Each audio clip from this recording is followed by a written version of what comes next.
इस वीडियो में मैं आप सभी लोगों को स्ट्रिंग का कोर्स आगे करते हुए आज मैं आपको बताऊंगा कॉनकैटेनेशन। ठीक है, इस वीडियो को देख लेने के बाद आपको स्ट्रिंग कॉनकैटेनेशन बहुत आसानी से आ जाएगा।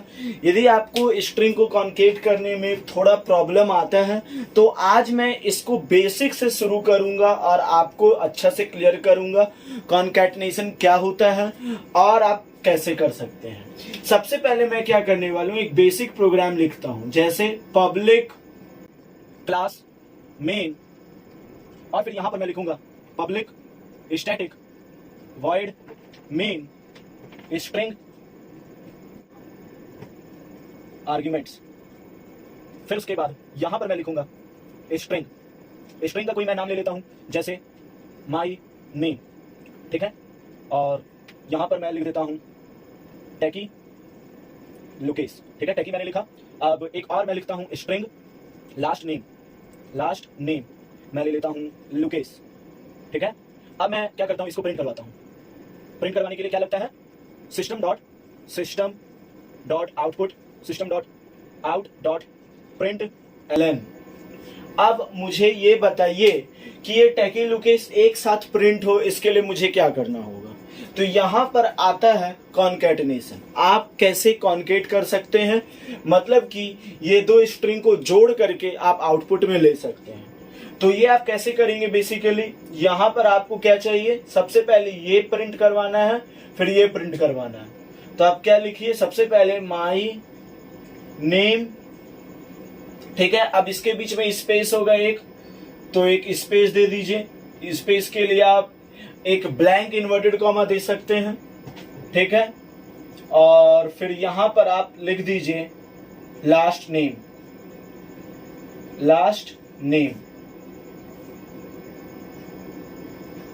और इसको आप प्रिंट करवा सकते हैं। और फिर इस ब्रैकेट को बंद कर दीजिए। अब यहां पर ये दोनों को जोड़ने के लिए यहां आपको एक प्लस का साइन लगाना होगा। तो my name plus last name आएगा और उसके बीच में एक स्पेस रहेगा। तो ये कैसे आएगा, आउटपुट में इस तरीका से आएगा कुछ।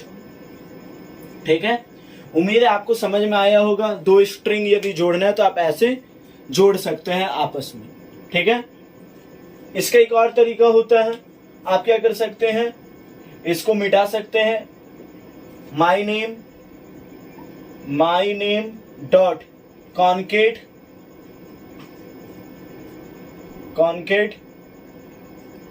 अब यहां पर लास्ट नेम।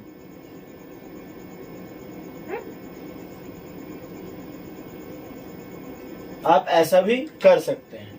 ठीक है, तो ये दोनों तरीका से आउटपुट आपका टैकी लुकेस ही आएगा। तो उम्मीद है आपको समझ में आया होगा आप स्ट्रिंग कॉनकैटेनेशन कैसे कर सकते हैं। ठीक है, इसके बाद अब मैं आपको बताने वाला हूं स्ट्रिंग कॉनकैटेनेशन के बाद कि आप बेसिकली क्या नंबर को भी ऐसे कॉन्केट कर सकते हैं। तो जी हाँ, बिल्कुल आप कर सकते हैं। जैसे मैं यहाँ पर ले लेता हूँ वेरिएबल, यही रहने देता हूँ, ले लेता हूँ 20। ठीक है, और यहाँ पर मैं ले लेता हूँ लेट्स से 30। ठीक है, और फिर मैं ये दोनों को कॉन्केट करवाऊंगा तो आंसर आएगा 2030। ठीक है, ये दोनों को ऐड नहीं करेगा, एज इट इज लिखेगा। याद रखिए, क्यों, क्योंकि ये स्ट्रिंग के जैसे इसको ट्रीट कर रहा है, स्ट्रिंग के जैसे ट्रीट कर रहा है। ठीक है, यदि आप यहाँ पर इंटीजर लेते हैं, ठीक है, इंटीजर लेते हैं, यहाँ भी इंटीजर लेते हैं, और यहां से आप इन्वर्टेड कॉमा हटा देते हैं, तो ये दोनों को ऐड कर देगा और जवाब में देगा 50। तो उम्मीद है समझ में आया होगा आपको कॉनकैटेनेशन नंबर्स का और स्ट्रिंग का। ये दोनों को आप कॉन्केट कर सकते हैं, दोनों को ऐड करके लिख सकते हैं। तो उम्मीद है आपको समझ में आया होगा। इतना सब बताने के बाद अब मैं आपको कुछ बेसिक कैरेक्टर, स्पेशल कैरेक्टर के बारे में इंट्रोड्यूस करवाना चाह रहा हूँ। बेसिकली वो बेसिक कैरेक्टर क्या है, जैसे मैं क्या करता हूँ, इसको मिटाता हूँ। ठीक है, इसको मैं मिटाता हूँ, और इसको मिटाने के बाद मैं यहां पर क्या करता हूं, एक स्ट्रिंग क्रिएट करता हूं, स्ट्रिंग यू, या फिर स्ट्रिंग माई लाइन, कुछ भी, ठीक है। स्ट्रिंग माई लाइन के नाम से मैंने एक लाइन क्रिएट किया। अब मैं यहाँ पर क्या करता हूँ, लिखता हूँ कुछ, ठीक है। जैसे दिस इज लुकेश, ठीक है, this is Lukesh your helper, ठीक है, this is Lukesh your helper. मैं यहां पर लिखा तो स्ट्रिंग माई लाइन। अब मैं इसको प्रिंट करवाना चाहता हूं, इसको मैं प्रिंट करवाना चाहता हूं।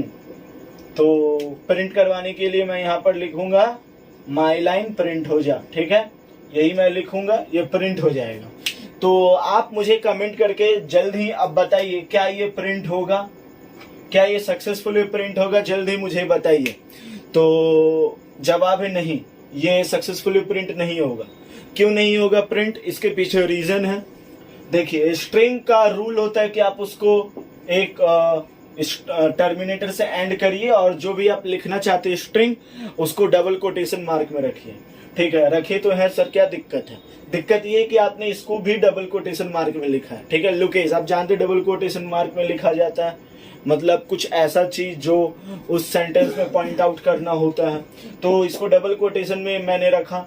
तो ये कंफ्यूज हो जाएगा, एक तरीका कंफ्यूजन क्रिएट हो रहा है, कौन सा स्ट्रिंग है वो किसको ट्रीट करें, तो ये एरर आपको बता सकता है। तो और मुझे रखना है इसको डबल कोटेशन मार्क में ही, तो मैं क्या करूं? तो इसके लिए कुछ स्पेशल कैरेक्टर होते हैं। सबसे पहले एक इसको हम लोग कहते हैं बैकस्लैश एस्केप कैरेक्टर, ठीक है। जब कभी भी आप यहां पर इसको ऐसे रखते हैं तो इसका मतलब ये डबल कोटेशन कह रहा है, ये क्या कह रहा है, डबल कोटेशन, ठीक है। तो यानी मैं क्या करूंगा, इसको आगे एक बैकस्लैश लगाऊंगा और फिर इसके बाद पीछे भी एक ऐसे बैकस्लैश लगाऊंगा। तो ये प्रिंट में क्या करेगा, this is inverted comma in inverted comma Lukesh your helper, इस तरीके से ये प्रिंट करेगा। तो उम्मीद आपको समझ में आया होगा। यदि आप सिंगल इन्वर्टेड कॉमा चाहें तो क्या होगा, सिंगल इन्वर्टेड कॉमा जैसे जैसे जैसे जैसे मैं एक सेंटेंस लिखता हूं, यू पीपल, जैसे यू आर, ऐसे लिखता हूं मैं, यू आर, आपको मालूम इस तरीके से भी लिखा जाता है। ए आर ई भी आप लिख सकते हैं। मैंने ए को एलिमिनेट करके इन्वर्टेड कॉमा लिखा है, योर के करीब ऐसा प्रोनाउंसिएशन आता है इसका, ठीक है। यू आर, अब ऑसम मैं यहां पर लिखता हूं, यू आर ऑसम।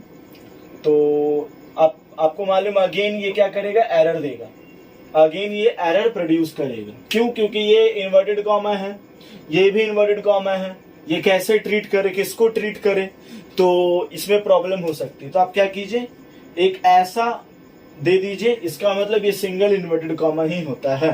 तो यानी यदि आपको ऐसे लिखना है तो एक फॉरवर्ड स्लैश, बैकवर्ड स्लैश, फिर इन्वर्टेड कॉमा आर ही लिखिए, तो जाकर के जैसे आप लिखना चाहते हैं वो आएगा, यानी कि यू आर ऑसम, तब ये अच्छा से प्रिंट होगा, ठीक है। उम्मीद है आपको समझ में आया स्ट्रिंग किस तरीके से स्पेशल कैरेक्टर काम करता है।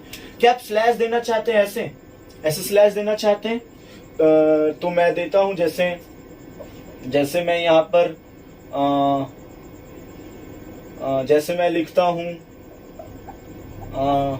जैसे मैं लिखता हूं क्या, यू एंड आई, इस तरीके से कभी कभी लिखा है तो स्लैश यू और आई, मतलब मैं या तुम, ठीक है, यू और I am a good boy, ठीक है। जैसे ये मैं लिखता हूं, यू और I am a good boy. तो अब यहां पर आप देख सकते हैं यू के बाद एक स्लैश है, तो क्या इसको ऐसे ट्रीट करेगा, तो जवाब है नहीं, आपको डबल स्लैश लगाना होगा, तब जाकर के इसका मतलब होगा सिंगल स्लैश। तो ये चीज को आपको जानना है। 3 इंपॉर्टेंट कैरेक्टर ये होते हैं, ठीक है, ये इंपॉर्टेंट है। कभी कभी लोग भूल जाते हैं कि यहाँ पर इन्वर्टेड कॉमा वगैरह ट्रीट नहीं करता है जावा, तो आपको स्पेशल कैरेक्टर लेना पड़ता है। तो अब मैं यहाँ पर कुछ इंपॉर्टेंट टैग वगैरह बताना चाह रहा हूँ, ठीक है। Important tag in the sense important keyword कह सकते हैं, कैरेक्टर कह सकते हैं। जैसे सबसे पहले आता है बैकस्लैश एन। ये बैकस्लैश एन क्या करता है, जैसे यू, जैसे मैं लिखता हूं आई एम अ, यदि मैं यहां पर लिखता हूं बैकस्लैश एन, तो इसका मतलब ये होगा आई एम अ, और यहां पर नीचे प्रिंट होगा good boy, I am a, और नीचे प्रिंट होगा गुड बॉय। इसका मतलब ये होता है कि लाइन छोड़ना चाह रहा है। क्या छोड़ना चाह रहा है? लाइन छोड़ना चाह रहा है। ठीक है, ये बात को आपको याद रखना है। एक आता है बैकस्लैश टी, एक आता है बैकस्लैश टी। ये बैकस्लैश टी क्या करता है? ये हल्का गैप देता है, गैपिंग करवाने का काम। जैसे मैं यहाँ पर बैकस्लैश टी लिखता हूं तो आई यहाँ पर थोड़ा सा जगह छोड़ करके एम प्रिंट होगा, आई थोड़ा सा जगह छोड़ के एम प्रिंट होगा। तो ये समझ में आया होगा। एक आता है आपका बैकस्लैश बी। ये बैकस्लैश बी क्या करता है? ये कैरेक्टर को एलिमिनेट ही कर देता है। जैसे मैं यहाँ पर क्या लिखता हूँ, इसको हटा देता हूँ सबको, ठीक है, और जैसे गुड, तो यहाँ मैं GOO और बैकस्लैश बी यदि प्रिंट करूंगा, और ओ तो लिखना ही होगा, तो जानते हैं क्या होगा? ये एक ओ को एलिमिनेट कर देगा। ठीक है, एक ओ को एलिमिनेट कर देगा, क्योंकि बैकस्लैश बी एलिमिनेट करने का काम करता है। तो ये कुछ इंपॉर्टेंट चीजें थी जो कि आज मुझे स्ट्रिंग कॉन्कैटिनेशन में बतानी पड़ी। यदि आपको ये वीडियो अच्छा लगा हो तो मेक श्योर कि आप इस वीडियो को शेयर कीजिए अपने तमाम दोस्तों के साथ who are interested in learning Java, and इस चैनल को सब्सक्राइब कीजिए क्योंकि मैं ऐसा ही वीडियोस बनाता रहता हूं।